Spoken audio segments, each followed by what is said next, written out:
देखिए, जनपद रायबरेली में थाना गुरबख्शगंज में रात लगभग 10 बजे के लगभग सूचना मिली कि एक घर में पशु चोरी एक गांव में हुई है। इसी सूचना पे थाना अध्यक्ष और उनकी टीम ने वहां पर जाकर पीछा किया बदमाशों का। तो एक पिकअप में कुछ लोग पशु लाद के भाग रहे थे। 5 लोगों को मौके पे पकड़ा गया थाना अध्यक्ष गुरबख्शगंज और उसकी टीम के द्वारा। उसमें पिकअप में 4 भैंसें थी जो विभिन्न थाना क्षेत्रों से चोरी थी। हमारे ही जनपद में भदोकर, कोतवाली और डलमऊ थाना क्षेत्र से वो भैंसें चोरी थी। 4 भैंसों को पुलिस ने बरामद किया। दूसरी गाड़ी जो साथ में थी वो वैगनार गाड़ी थी जिसमें इनके अन्य साथी थे, वो वहाँ से मौके से भागे। इसकी सूचना एसएचओ के द्वारा अगले थाने को दी गई और साथ में सर्विलांस एसओजी को दी गई। उनकी घेराबंदी की गई और थाना लालगंज में जो भागे हुए अभियुक्त थे उनको घेर लिया गया। गिरता देख उन्होंने गाड़ी से उतर के पुलिस पार्टी पे फायर किया। जवाबी कार्रवाई में पुलिस ने भी फायर किया, जिसमें 2 बदमाशों के पैर में गोली लगी है, जिनकी पहचान चांद और मुहर्रम के रूप में हुई है, जो दोनों फतेहपुर के रहने वाले हैं और इनके ऊपर पहले भी पशु तस्करी के मुकदमे दर्ज हैं। इसमें टोटल 7 लोगों की गिरफ्तारी की है, जिसमें फतेहपुर, उन्नाव और रायबरेली 3 जगह के लोग हैं इसमें। और मुख्य इनका जो इनका सरगना है सद्दाम, वो भी पुलिस की हिरासत में है। चांद और मुहर्रम भी हार्डकोर क्रिमिनल हैं, पूर्व का इतिहास है। जानकारी में ये आया है कि पशु चोरी करने के बाद, ये भैंसे चोरी करने के बाद उसको उन्नाव में कोई स्लॉटर हाउस है उसमें बेचते हैं और इनको वहाँ से अच्छी खासी रकम मिलती है। इस बात का भी पता लगाया जा रहा है कि उन्नाव के जो स्लॉटर हाउस है उसके अंदर के कर्मी भी इस गतिविधि में इन्वॉल्व हैं, कि उनको पता है कि चोरी की भैंसें हैं, उसके बावजूद खरीद रहे हैं।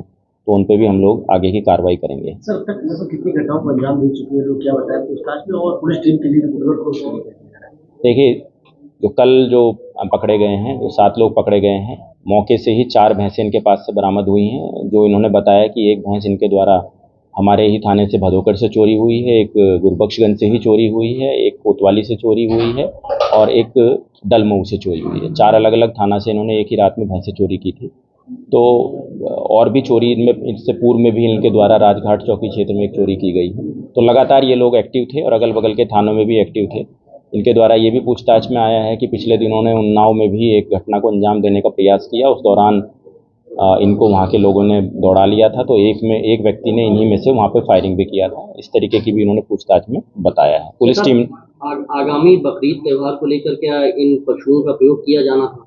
बिल्कुल, देखिए आप, ये स्लॉटर हाउस में जाते हैं पशु और निश्चित तौर पे ये इनका जो मांस था वो बिकता ही मार्केट में, तो इनका उपयोग होना ही था। सर, इनके ऊपर गैंगस्टर की कार्रवाई की जा रही है? अब इस पर गैंगस्टर की कार्रवाई हम लोग करेंगे। एक मजबूत गैंग है ये और लगातार जमानत पाने के बाद फिर से उसी कृत्य में लिप्त हो जाता है। अभी पिछले दिनों जनपद रायबरेली से ही इन लोगों को जेल भेजा गया था, कुछ लोगों को, लेकिन जेल से छूटने के बाद, जमानत होने के बाद फिर से ये लोग उसी धंधे में लिप्त हो गए हैं, अवैध कार्य में। तो इनके ऊपर गैंगस्टर की कार्रवाई करेंगे। और ये भी मालूम हुआ है कि अच्छा खासा इनके पास में आर्थिक रूप से काफ़ी मजबूत हैं, सशक्त हैं। जो इनके बैंक अकाउंट का हमने डिटेल लिया है उसमें भी काफ़ी ट्रांजैक्शन हुए हैं। तो इन पर इनकी प्रॉपर्टी जब्तीकरण की कार्रवाई भी पुलिस करेगी। सर, बरामद क्या हुआ है इनके पास? 4 भैंसें बरामद हुई हैं, एक पिकअप इनका बरामद हुआ है, एक वैगनार गाड़ी बरामद हुई है, 2 तमंचे बरामद हुए हैं इनके पास से, 30,000 रुपया बरामद हुए हैं। तो क्या पुलिस जो है, जो तमंचे बरामद हुए, इसके बारे में जानकारी कर रही है? ये तमंचे कहाँ से इनके पास हुए? हाँ, इसकी भी जानकारी की जाएगी। सारी पूछताछ इनसे की जाएगी कि कहाँ से इन्होंने ये असला खरीदा है।